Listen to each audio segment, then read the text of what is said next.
الحمید اعوذ باللہ من الشیطان الرجیم بسم اللہ الرحمن الرحیم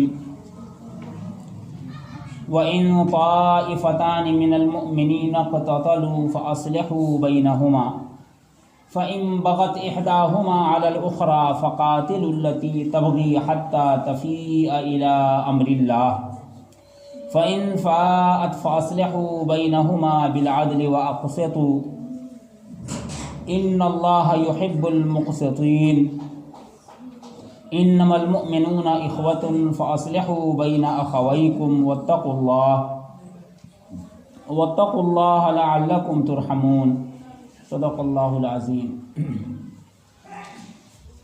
برادران اسلام، حاضرین مسجد، السلام علیکم ورحمۃ اللہ وبرکاتہ۔ ابھی میں نے سورہ حجرات سے چند آیات کریمہ کی تلاوت کرنے کا شرف حاصل کیا۔ اللہ تبارک و تعالیٰ نے ان آیات کے اندر ارشاد فرمایا ہے وَإِن طَائِفَتَانِ مِنَ الْمُؤْمِنِينَ اقْتَتَلُوا فَأَصْلِحُوا بَيْنَهُمَا، اور اگر دو گروہ، دو جتھے، دو جماعتیں مومنوں کی اقتتلوا آپس میں لڑ پڑیں، قتال کر بیٹھیں، ٹکراؤ ہو جائے، فَأَصْلِحُوا بَيْنَهُمَا، تو ان دونوں جتھوں، دونوں گروہوں، دونوں طرح کے لوگوں کے درمیان صلح صفائی کی کوشش کرو، صلح صفائی کی کوشش کرو۔ فَإِن بَغَتْ إِحْدَاهُمَا عَلَى الْأُخْرَى، اگر ان دونوں میں سے کوئی ایک زیادتی کرے، دونوں گروہوں میں سے کوئی ایک زیادتی کرے علی الاخری، دوسرے پر، فقاتلوا التی تبغی، تو پھر زیادتی کرنے والی جماعت سے لڑو، فقاتلوا التی تبغی، تو پھر زیادتی کرنے والی جماعت سے لڑو، حتی تفیء الی امر اللہ، یہاں تک کہ وہ اللہ کے حکم کی طرف رجوع ہو جائے، اللہ کے حکم کی طرف آ جائے۔ فَإِن فَاءَتْ فَأَصْلِحُوا بَيْنَهُمَا بِالْعَدْلِ وَأَقْسِطُوا، پھر اگر وہ اپنی روش درست کر لے تو دونوں میں عدل اور انصاف سے صلح کرا دو، پھر اگر وہ اپنی روش درست کر لے تو دونوں میں عدل اور انصاف سے صلح کرا دو، اور انصاف کا خوب خیال رکھو، وَأَقْسِطُوا، اور انصاف کا خوب خیال رکھو۔ ان اللہ یحب المقسطین، بے شک اللہ تعالی انصاف کرنے والوں سے محبت کرتا ہے، محبت فرماتا ہے۔ انما المؤمنون اخوة فاصلحوا بین اخویکم، بے شک ایمان والے آپس میں بھائی ہیں، چنانچہ اپنے بھائیوں میں صلح قائم رکھو، فاصلحوا بین اخویکم، اپنے بھائیوں میں صلح قائم رکھو۔ واتقوا اللہ لعلکم ترحمون، اور اللہ کا بہت لحاظ رکھ کر اس سے ڈرو تاکہ تم پر رحم کیا جائے۔ یہ ان آیات کریمہ کا مطلب ہوا، جیسا کہ میں نے عرض کیا بار بار کہ سورہ حجرات میں ہمارے معاشرے سے متعلق بہت ساری تلقینات ہیں، ہم مسلمانوں کو بہت اہم باتوں کی تلقین فرمائی گئی ہے۔ سب سے پہلے تلقین تو یہ تھی کہ اللہ اور اللہ کے رسول صلی اللہ علیہ وآلہ وسلم کا پاس و لحاظ رکھو پوری طرح سے، اور نبی پاک صلی اللہ علیہ وآلہ وسلم کی بات کے آگے اپنی بات کو آگے مت بڑھاؤ۔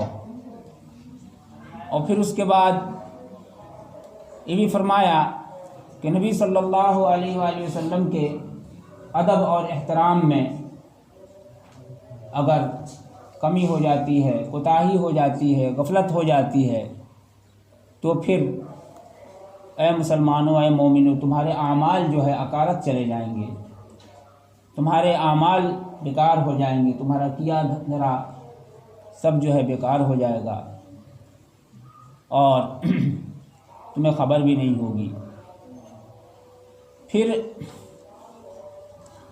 آگے اللہ تبارک و تعالیٰ نے مومنوں کی شان اور صفت کو بیان فرمایا کہ مومن تو وہ ہیں جن کے دلوں کو اللہ نے ایمان کے لیے قبول فرما لیا ہے، ایمان کے لیے ان کے دلوں کو مائل کر دیا ہے، ان کے قلوب ایمان کی طرف مائل ہیں اور ہر طرح کی قربانی دینے کے لیے وہ تیار ہیں، اور اللہ نے ان کے دلوں میں تقوی عطا فرمایا ہے، پرہیزگاری عطا فرمائی ہے۔ مومنوں کے لیے مغفرت ہے اور بہت بڑا اجر ہے، اجر عظیم ہے۔ اور یہ فرمایا کہ کچھ دیہات سے آنے والے لوگ تھے صحابہ میں، جن کی تربیت اس طرح سے نہیں ہو پائی تھی جو برابر قریب رہنے والے صحابہ کی تربیت ہوئی تھی، چنانچہ وہ آتے تھے تو وہ زور زور سے پکار کر آواز دیتے تھے نبی صلی اللہ علیہ وآلہ وسلم کو، تو انہیں بھی اس کی تلقین فرمائی گئی ہے اور فرمایا کہ انہیں صبر سے کام لینا چاہیے، ادب کا طریقہ اختیار کرنا چاہیے۔ ان ساری باتوں میں ہمارے اور آپ کے لیے سبق ہے۔ فرمایا ان الذین ینادونک من وراء الحجرات اکثرهم لا یعقلون۔ اے نبی صلی اللہ علیہ وآلہ وسلم، آپ کو جو لوگ حجروں کے پیچھے سے پکارتے ہیں وہ ان میں سے اکثریت ایسی ہے جو سمجھ نہیں رکھتے ہیں۔ وَلَوْ أَنَّهُمْ صَبَرُوا حَتَّى تَخْرُجَ إِلَيْهِمْ لَكَانَ خَيْرًا لَهُمْ، اگر وہ صبر کرتے یہاں تک کہ آپ نکلتے ان کی طرف تو یہ بات ان کے لیے خیر کا باعث ہوتی، یعنی اس میں ادب سکھایا گیا۔ ہمارے لیے بھی اس میں سبق ہے کہ حضور پاک صلی اللہ علیہ وآلہ وسلم کا ادب اور احترام، پھر حضور صلی اللہ علیہ وآلہ وسلم سے نسبت رکھنے والی جو چیزیں بھی ہیں ان کا بھی ہمیں ادب اور احترام پوری طرح سے ملحوظ رکھنا ہے۔ حضور صلی اللہ علیہ وآلہ وسلم کے خاندان کے افراد، اہل بیت کرام جو اس زمانے میں تھے، اس کے بعد کے زمانوں میں ہیں اور آخر زمانے تک رہیں گے، تو ان کا بھی ادب اور احترام ہمیں پوری طرح سے قائم رکھنا ہے۔ جس طریقے سے ہم قرآن پاک کا احترام کرتے ہیں، یہ اللہ کا کلام ہے۔ قرآن پاک کیا ہے؟ یہ اللہ کا کلام ہے، اور اس میں جو ہم تلاوت کرتے ہیں وہی چیز کلام ہے۔ یہ جو ہم قرآن پاک کا نسخہ ہمارے ہاتھ میں ہے، آپ دیکھ رہے ہیں، یہ کاغذ میں لکھا ہوا ہے، دفتیوں میں اس کی جلد سازی کی گئی ہے، اس کو جزدان میں رکھتے ہیں، رحل پہ ہم رکھتے ہیں اس کو۔ یہ ساری چیزیں اس کلام الہی کے متعلقات ہیں، اس کلام الہی کے سب متعلقات ہیں۔ یہ سب کا سب کلام الہی نہیں ہے۔ جیسے ہم تلاوت کرتے ہیں اعوذ باللہ من الشیطان الرجیم، بسم اللہ الرحمن الرحیم، تو بسم اللہ الرحمن الرحیم کا جو یہ جملہ ہے یہ اللہ کا کلام ہے۔ قرآن پاک میں آیا ہے 19ویں پارے میں، انہ من سلیمان و انہ بسم اللہ الرحمن الرحیم اللہ تعالی علیہ واتونی مسلمین۔ اور شوافی حضرات اس بات کو مانتے ہیں کہ ہر سورت کے پہلے جیسے سورت نازل ہوئی ہے تو بسم اللہ بھی نازل ہوا ہے۔ ہر سورت کے پہلے بسم اللہ قرآن پاک کا ہی حصہ ہے، کلام الہی کا ہی حصہ ہے۔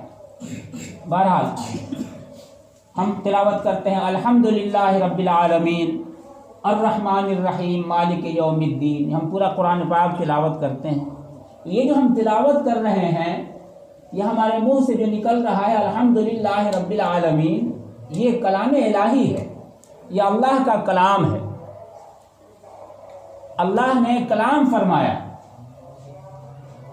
جیسے حضرت موسیٰ علیہ السلام کوہ طور پہ گئے نا، تو وہاں اللہ نے ان سے کلام فرمایا، بات کی اللہ پاک نے۔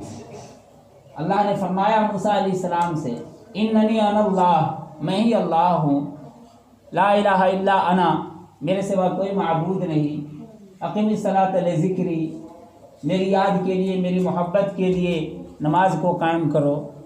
تو اللہ نے ان سے کلام کیا، بات کیا. میں جیسے آپ سے بات کر رہا ہوں، میں آپ سے گفتگو کر رہا ہوں، بات کر رہا ہوں، آپ میری بات کو سن رہے ہیں، یہ میرا کلام ہے، یہ میرا کلام ہے. تو اللہ نے کلام فرمایا حضرت موسیٰ علیہ السلام سے، اور پورا کا پورا قرآن پاک جو ہے وہ اللہ کا کلام ہے. اور اللہ کے اس کلام کو کاغذ پر پرنٹ کر دیا گیا ہے، لکھ دیا گیا ہے. تو یہ کاغذ جو ہے یہ اللہ کا کلام نہیں ہے. اس پر اللہ کے اس کلام کو حروف کی شکل میں تحریر میں لکھ دیا گیا ہے، روشنائی سے لکھ دیا گیا ہے، قلم سے لکھ دیا گیا. میرے بھائیوں، اور پھر یہ پورا قرآن پاک جب لکھا جا چکا اللہ کا کلام، تو اس کو 2 دفتیوں کے درمیان اس کی جلد سازی کر دی گئی ہے. تو یہ جو دفتی جو دیکھ رہے ہیں یہ کلام نہیں ہے، جلد سازی کی گئی ہے. اور پھر جزدان میں ہم رکھتے ہیں تو وہ جزدان کپڑے کام سلواتے ہیں، وہ کلام نہیں ہے، لیکن اس میں کلام الہی کو جو تحریر ہوا اس میں ہم رکھتے ہیں. پھر ہم تلاوت کرتے ہیں تو رحل کے اوپر ہم رکھتے ہیں، تو وہ لکڑی کا بنا ہوا یا پلاسٹک کا وہ رحل، وہ کلام الہی نہیں ہے، لیکن اس پر ہم کلام الہی جو تحریر ہے اس کتاب میں، اس دفتر میں، مصحف میں، اس کو ہم رکھتے ہیں. تو میرے بھائی، میں آپ سے پوچھتا ہوں، ان ساری چیزوں کا ہم احترام کرتے ہیں کہ نہیں کرتے؟ ہم ان ساری چیزوں کا احترام کرتے ہیں کہ نہیں کرتے؟ ان ساری چیزوں کا احترام ہمیں کرنا چاہیے کہ نہیں کرنا چاہیے؟ آپ یہی کہیں گے کہ یقیناً ہم ان ساری چیزوں کا احترام کرتے ہیں اور ہمیں ان ساری چیزوں کا احترام کرنا چاہیے. اچھا، ایک حافظ قرآن ایک انسان ہے، وہ بھی ہماری آپ کی طرح سے انسان ہے، وہ بھی کھاتا ہے، پیتا ہے، بازاروں میں چلتا ہے، پھرتا ہے، اس سے بھی غلطیاں ہو جاتی ہیں، بھول چک ہو جاتی ہے، ہوتا ہے، اس سے بھی گناہ ہوتا ہے. لیکن اس کے سینے میں اللہ نے اپنے کلام کو، قرآن پاک کو محفوظ فرما دیا ہے. تو اس انسان کے سینے میں قرآن پاک محفوظ ہے. تو اب بتائیے، آپ اس انسان کا آپ احترام کرتے ہیں کہ نہیں کرتے ہیں؟ آپ یہ کہیں گے یقیناً ہم اس کا احترام کرتے ہیں. ہم کرتے ہیں اس لیے کہ اس کے سینے میں قرآن پاک ہے، وہ حافظ قرآن ہے، کلام الہی اس کے سینے میں ہے، اس لیے ہم اس کا احترام کرتے ہیں، اس کے پورے جسم کا ہم احترام کرتے ہیں. ہم کرتے ہی ہیں، آپ کرتے ہیں، سب کرتے ہیں. یہاں تک کہ اس حافظ قرآن کے جو والد ماجد ہیں، باپ ہیں، تو حکم ہے نا اسلام میں کہ بیٹا جو ہے اپنے باپ کا ادب کرے، احترام کرے، یہی ہے. تو بیٹا جو ہے باپ کا ادب کرتا ہے، احترام کرتا ہے. ہر قوم کے لوگ کرتے ہیں، مسلمان بھی کرتے ہیں، ہندو بھائی بھی کرتے ہیں. ہم نے اپنے ہندو بھائیوں کو بھی ہم دیکھتے ہیں کہ وہ اپنے ماتا پتا کا بہت ہی آدر کرتے ہیں، بہت ہی احترام کرتے ہیں، ہر درجہ احترام کرتے ہیں. تو یہی حکم ہے کہ بیٹا بیٹی جو ہے اپنے ماں باپ کا ادب کرے اور احترام کرے.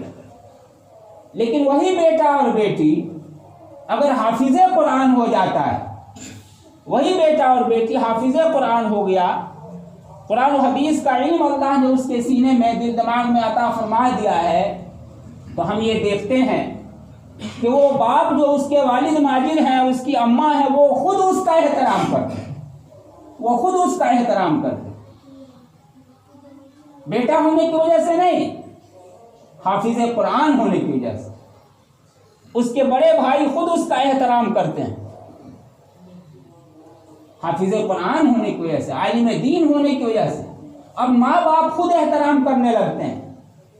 وہ بیٹا بیٹی بھی احترام کرتا ہے ماں باپ کا، اور کرنا چاہیے، چاہے جتنا بڑا ہم عالم ہو جائیں، جیسے حافظ ہو جائیں، سب ہو جائیں، لیکن وہ ہمارے ماں باپ ہیں تو ان کا تو احترام ہم کرتے ہیں، ہم کو کرنا ہی چاہیے. لیکن ہم دیکھتے ہیں کہ ماں باپ خود اب احترام کرنے لگتے ہیں، کس کا؟ اپنے اس بیٹا اور بیٹی کا جو کہ حافظ قرآن ہے اور عالم دین ہے. کیوں بھائی؟ یہ اسی نسبت کی وجہ سے، اسی کلام الہی کے نسبت کی وجہ سے یہ سب احترام میں، سب قابل احترام ہو گئے. تو اب میں آپ سے سوال کرتا ہوں کہ حضور پاک صلی اللہ علیہ وآلہ وسلم قابل احترام ہیں، قابل عقیدت ہیں، قابل محبت ہیں، تو جو چیزیں حضور صلی اللہ علیہ وآلہ وسلم سے نسبت رکھتی ہیں، تعلق رکھتی ہیں، وہ بھی تو قابل احترام ہیں، وہ بھی تو قابل محبت ہیں، وہ بھی تو قابل ادب ہیں، وہ بھی تو قابل عقیدت ہیں۔ یہ اتنی ساری مثالیں دے کر میں نے آپ کو اس بات کو سمجھایا، بالکل دو دو چار کی طرح ہم نے سمجھایا اس بات کو، الحمدللہ۔ تو اب دیکھیے حضور پاک صلی اللہ علیہ وآلہ وسلم کی نسل، آپ کی سب سے چھوٹی صاحبزادی حضرت سیدہ فاطمہ الزہرا رضی اللہ عنہا کے ذریعے سے، نواسوں کے ذریعے سے حضور پاک صلی اللہ علیہ وآلہ وسلم کی آل اولاد اور نسل پاک چلی ہے۔ تو ہمیں حضرت سیدہ فاطمہ الزہرا رضی اللہ عنہا کا بھی ادب اور احترام کرنا ہے، اور حضور صلی اللہ علیہ وآلہ وسلم کی تمام بیٹیوں کا ادب و احترام کرنا ہے، تمام بیویوں کا ادب و احترام کرنا ہے۔ حضور صلی اللہ علیہ وآلہ وسلم کی نسبت سے ہم تمام صحابہ کرام رضوان اللہ علیہم اجمعین کا ادب اور احترام کرتے ہیں، تو حضور صلی اللہ علیہ وآلہ وسلم کی نسبت سے ہمیں تو حضور صلی اللہ علیہ وآلہ وسلم کی آل اولاد اہل بیت کرام اور گھر والوں کا ہمیں بےحد ادب اور احترام کرنا چاہیے اور عقیدت اور محبت رکھنا چاہیے۔ چنانچہ حضرت امام حسن رضی اللہ عنہ، حضرت امام حسین رضی اللہ عنہ، اور پھر ان کی نسلیں بھی چلی۔ آج بھی دنیا کے اندر حضور پاک صلی اللہ علیہ وآلہ وسلم کی آل اولاد اور نسل خاندان کے لوگ آج بھی دنیا میں موجود ہیں۔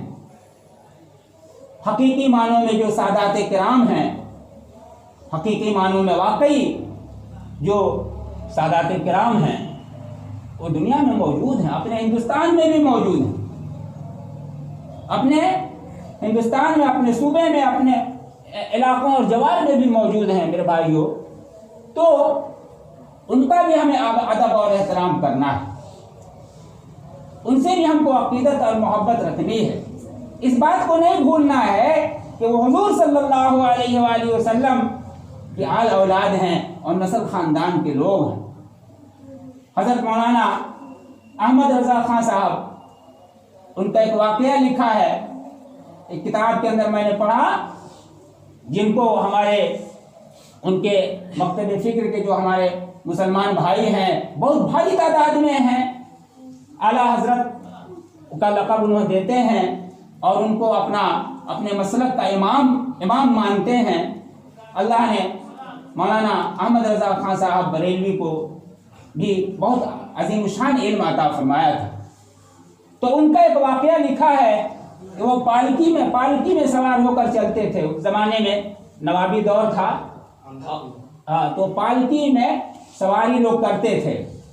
تو پالکی پہ وہ سوار ہوئے اور جو کہاڑ جو اٹھایا کرتے ہیں پالکی کو دونوں طرف سے، وہ اٹھا کر جیسے ہی لے کر کے چلنے لگے تو فوراً مولانا احمد رضا خان صاحب نے فوراً کہا، روکیے آپ لوگ، اتاریے، رکھیے، نیچے رکھیے، اتاریے مجھے، اتاریے، روکیے۔ بس گھبرا کر کے رکھ دیا ان لوگوں نے، اور پوچھا کہ آپ سچ بتائیں، آپ لوگوں میں سے کوئی سید ہے؟ دیکھیے ان کو حضور صلی اللہ علیہ وآلہ وسلم سے کتنی محبت تھی، کتنی عقیدت تھی کہ ان کو محسوس ہو گئی یہ بات، ان کو محسوس ہو گئی کہ یہ جو کہاڑ جو ہمارا پالکی اٹھائے ہوئے ہیں، ان میں ضرور کوئی سید ہے، حضور صلی اللہ علیہ وآلہ وسلم کی نسل پاک سے ہے، محسوس ہو گیا۔ چنانچہ وہ رکھ دیے لوگ۔ کہا کہ بتائیے، اب ان مزدوروں میں سے کوئی بتا نہیں رہا تھا، آپ نے انہیں قسم دلایا اور واسطہ دیا نبی پاک صلی اللہ علیہ وآلہ وسلم کا، اور کہا کہ آپ دیکھیں، بتا دیں، آپ ضرور بتائیے۔ تو مجبور ہو کر ان میں سے ایک مزدور جو تھے، انہوں نے کہا کہ ہاں میں تو نہیں بتاتا، لیکن آپ نے جب واسطہ دیا اور قسم دلا دی تو مجھے بتانا ضروری ہو گیا کہ میں ایک غریب آدمی ہوں اور میں مزدوری کرتا ہوں اور میں سید ہوں، حضور پاک صلی اللہ علیہ وآلہ وسلم کی نسل پاک سے ہوں۔ اتنا سننا تھا، زارو قطار رونے لگے امام احمد رضا خان صاحب، اور کہا کہ یہ آپ نے کیا کیا؟ میں پالکی پر بیٹھوں اور حضور صلی اللہ علیہ وآلہ وسلم کا فرزند اپنے کندھے پر اس پالکی کو اٹھائے، میں حشر کے میدان میں میں کیا منہ دکھاؤں گا آقا صلی اللہ علیہ وآلہ وسلم؟ زارو قطار رونے لگے اور گھبراہٹ طاری ہو گئی ان پر، اور انہوں نے کہا کہ اس کی تلافی کی بس ایک یہی صورت ہے کہ اب آپ پالکی پر بیٹھیے اور میں اپنے کندھے پر جو ہے نا اس پالکی کو میں اٹھاؤں گا۔ اب وہ سید صاحب تیار نہیں ہو رہے تھے، اس بات کے لیے نہیں تیار ہو رہے تھے، لیکن ان کو بہت اصرار جب کیا گیا تب وہ تیار ہوئے۔ اور لکھا ہے کتاب کے اندر کہ وہ سید صاحب اس پالکی میں بیٹھے اور کہاروں کے ساتھ مل کر کے امام احمد رضا خان صاحب رحمۃ اللہ علیہ نے اپنے کندھے پر اس پالکی کو اٹھا کر کے لے کر کے چلے۔ جی کیا کہیے گا؟ اسی لیے میں عرض کرتا ہوں، گزشتہ جمعوں میں بھی میں نے کہا ہر عالم دین کو یہ سمجھنا چاہیے کہ میں اسلام کا عالم دین ہوں، میں کسی مسلک میں مقید عالم دین نہیں ہوں۔ اور عوام میں سے ہر ایک کو یہ سمجھنا چاہیے کہ جو عالم دین ہمارے سامنے موجود ہے یہ اسلام کا عالم دین ہے، یہ کسی مسلک کا مقید عالم دین نہیں ہے۔ تبھی جا کر کے ہر عالم دین سب کو فائدہ پہنچا سکے گا اور سارے لوگ ہر عالم دین سے فائدہ اٹھا سکیں گے اور مسلمانوں میں اتحاد بھی ہو جائے۔ ابھی قرآن شریف میں بھی آیا، مسلمانوں کے دو گروہ میں جب دیکھو کہ آپس میں قتال کر بیٹھتے ہیں، جھگڑا کر بیٹھتے ہیں، لڑ بیٹھتے ہیں، صلح صفائی کرا دیا کرو، ملا دو، سب کے سب آپس میں بھائی بھائی ہیں۔ اور دیکھو کہ ایک جماعت مانتی نہیں ہے، اپنے ضد پہ قائم ہے، ہٹ دھرمی پہ قائم ہے، تو سب مل کر کے دباؤ ڈالو اس جماعت پر، سب مل کر کے اس گروہ پر دباؤ ڈالو کہ تمہیں ماننا پڑے گا اور صحیح اسلام پہ آنا پڑے گا، اور نہیں مانیے گا ہم سب مل کر کے آپ سے لڑیں گے۔ اس وقت تک لڑیں گے جب تک کہ آپ کو ہوش نہیں ہو جائے اور آپ مان نہیں لیں اور آپ آ کر کے اپنے اس جماعت سے آپ گلے نہیں مل جائیں میرے بھائی۔ ابھی اور اس کے بعد جب وہ مان جائے، اس کو ماننا ہی ہے انشاءاللہ، جب وہ مان جائے تو پھر دونوں کے درمیان انصاف کے ساتھ، عدل کے ساتھ صلح صفائی کرا دیا کرو۔ اللہ تبارک و تعالیٰ بہت محبوب رکھتے ہیں، بہت پیار کرتے ہیں ایسے لوگوں سے جو مسلمانوں کے درمیان صلح صفائی کرا دیا کرتے ہیں۔ تو میرے بھائیوں بزرگوں، یہ بات اللہ تبارک و تعالیٰ نے دل میں ڈالی، یہ بات آئی، یہ تو میں سوچ کر کے بھی نہیں آیا تھا، اللہ کی جو مرضی ہوتی ہے اللہ تبارک و تعالیٰ کہلواتے ہیں کہ ادب اور احترام کتنی بڑی چیز ہے۔ کتنا سورہ حجرات کے اندر شروع میں اللہ نے فرمایا ہے کہ دیکھو ادب کا دامن ہاتھ سے نہ چھوٹنے پائے، اور فارسی کا ایک مقولہ کہا گیا، با ادب با نصیب اور بے ادب بے نصیب۔ جو ادب والا ہے وہ مقدر والا ہے، اور جو بے ادب ہے وہ ابھاگا ہے۔ اللہ تبارک و تعالی ہم کو اور آپ کو مقدر والا بنائیں، ادب اور احترام عطا فرمائیں، اور آپس میں ملت اور محبت قائم فرمائیں۔ اللہ تبارک و تعالی ہم سب تمام مسلمانوں کے اندر اتحاد و اتفاق قائم فرما دیں، اسلامی اتحاد قائم فرما دیں۔ وآخر دعوانا الحمدللہ رب العالمین۔